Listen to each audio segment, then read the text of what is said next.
Barron, how do you open a bottle of champagne? It's a great question. That's what I'm here to answer. I can't tell you how many times I've been at a restaurant or someone's house or a party and they're getting ready to open one of these, and I'm kind of doing this, man, because these things are dangerous projectiles. So stay tuned. I'm going to show you how to open them the right way and in a safe way. Los gates.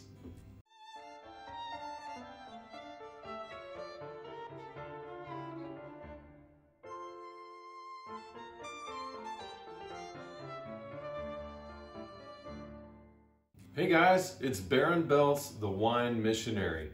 Today, I'm here to show you how to safely open a bottle of champagne.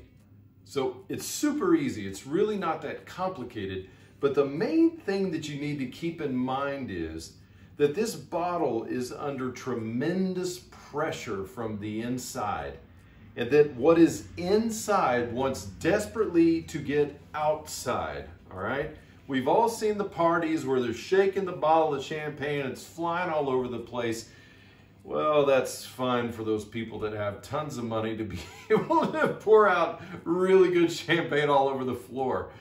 That's not what we're doing. What we're doing today is we're going to enjoy this bubble right here. So this is a Cremant d'Alsace. So the Alsace region is very close to where I live. It's just on the other side of the Rhine River in France.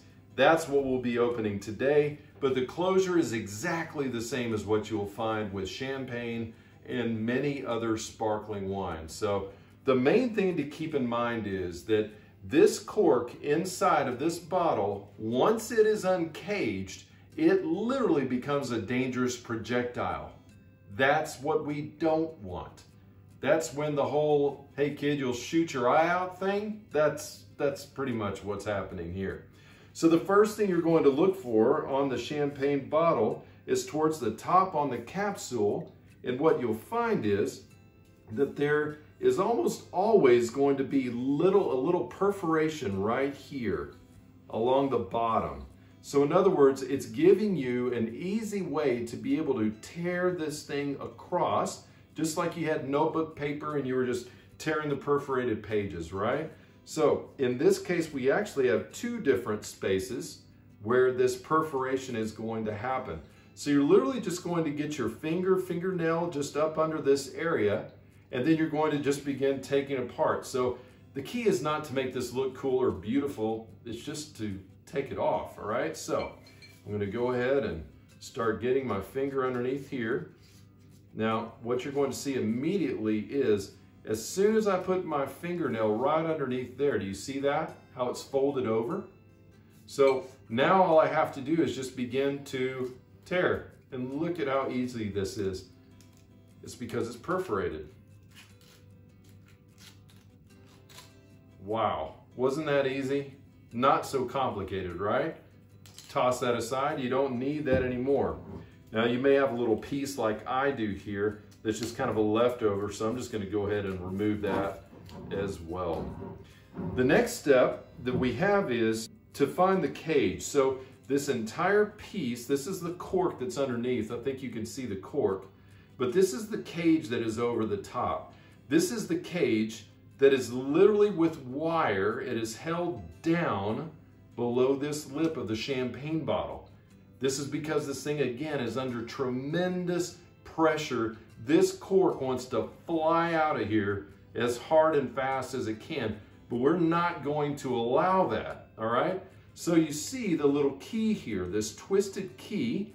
It's always made like a little circle, and the idea here is that you can bend this down and you will untwist it, but warning, the first thing you need to recognize is you must keep pressure downwards on this entire cage and cork. In other words, you don't want this thing to have a chance of getting loose, all right? So you're going to put your hand over it, put your thumb over the cork like so, and now I will begin to untwist the key. So I'll just bend it down. As you can see how easy that is, it's just metal. And now what I'll do is begin to untwist the key. So 2, 3, 4, So 5.5, 6 is pretty normal, all right? Now I want you to see how I'm loosening the entire thing, but I am keeping, literally my fingernail is white because I do not want this thing to fly off, all right? I want it to be safe. Now I've got the entire cage undone, the key here. Now what I'm going to do is just put my hand over the top and I'm going to begin to turn the bottle a little bit, all right?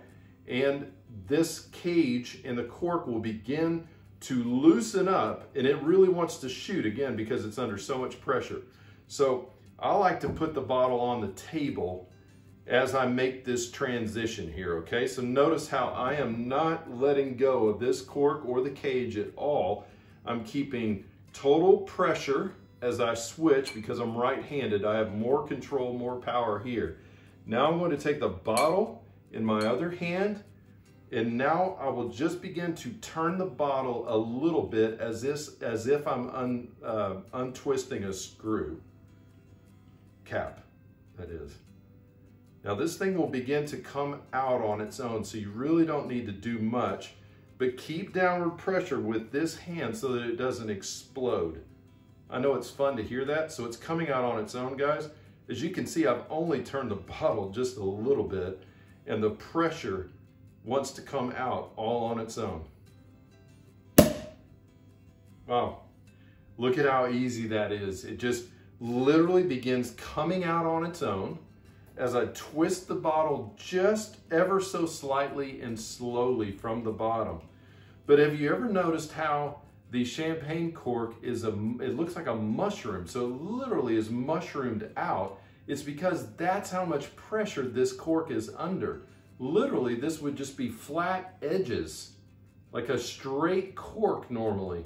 But because of the pressure that it's been under, it literally just mushrooms out like this. Well, guys, that's how this works. And now, of course, it's time to pour yourself a nice little glass of champagne. How to pour champagne properly. Don't gurgle it or guzzle it or just pour it out. Actually, the proper way is to hold your thumb underneath the punt here, caress the rest of your label like this, or the rest of the bottle like this, and then you are just going to let it trickle out the top, like so. Guys, if this has been helpful, will you please give it a thumbs up? Will you please subscribe? I'll be doing many, many more videos just like this to help you guys out with just the everyday wine questions, and then also the big questions like the next one coming up. Barron, should I buy real champagne, or is something like Cremant d'Alsace just as good? So with that, I'll say cheers, and until next time, cheers.